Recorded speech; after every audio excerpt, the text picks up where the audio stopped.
Figure যেন trigger দাবায় হচ্ছে গর্ম। প্রেম বা খোলামেলা বক্তব্য সবকিছুতেই আলোচনার শীর্ষে থাকেন ভারতীয় জনপ্রিয় অভিনেত্রী স্বস্তিকা মুখার্জি। এর নায়িকা বরাবরই নিজের শর্তে জীবন উপভোগ করতে চান বলেও জানিয়েছেন একাধিকবার।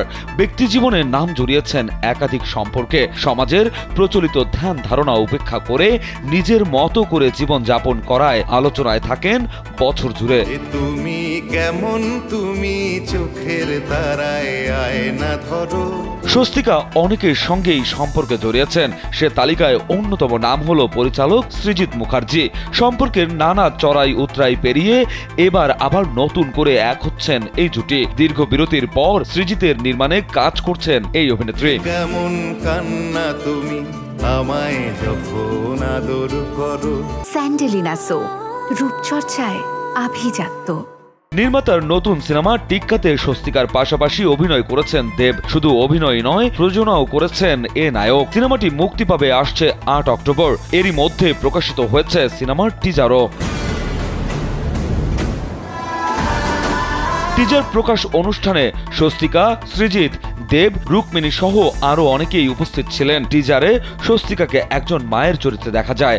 এ প্রসঙ্গে তিনি বলেন, এই সিনেমায় আবারও আমাকে মা বানিয়েছে সৃজিত। শুরুতে চিত্রনাট্য পাওয়ার পর জানিয়েছিলাম এ বছর অনেক মায়ের চরিত্রে কাজ করেছি, আর করব না। তবে সৃজিতের সিনেমা বলে কথা, গল্পটাও অসাধারণ। তাই মনে হলো যদি সিনেমাটিকে সৃজিতের সন্তান ধরি, তাহলে যতবার মা হব সৃজিত ততবার পিতা হবে।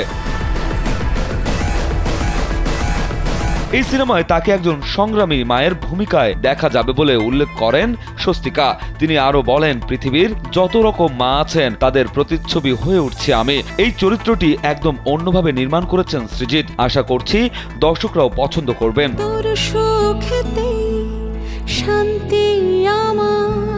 এক সাক্ষাৎকারে স্বস্তিকাকে জিজ্ঞেস করা হয়, এত বছর পর নতুন করে সৃজিতের সঙ্গে কাজ করার অভিজ্ঞতা কেমন? জবাবে অভিনেত্রী বলেন, এখন অনেকটাই ঠান্ডা হয়েছে সৃজিত, বয়স হয়েছে তো। অনেক দৃশ্যে নিজেই ক্যামেরা চালাচ্ছিল, টেকনিক্যালি বেশ স্ট্রং হয়েছে। বড় ক্যানভাসের সিনেমা ভালোই সামলাতে পারে, তবে এখনো আগের মতোই হুটহাট সিদ্ধান্ত নিয়ে সবাইকে বিপদে ফেলতে ওস্তাদ। চোখের কোলে মেঘের ডানা। সৃজিত ও স্বস্তিকার সম্পর্ক নিয়ে আলোচনা শুরু হয় 2013 সালে মিশর রহস্য সিনেমার শুটিং এর সময়। এরপর তারা একাধিকবার সিনেমায় একসঙ্গে কাজ করেছেন, তবে তাদের ব্যক্তিগত সম্পর্ক দীর্ঘস্থায়ী হয়নি। রাজু আহমেদ, কালবেলা।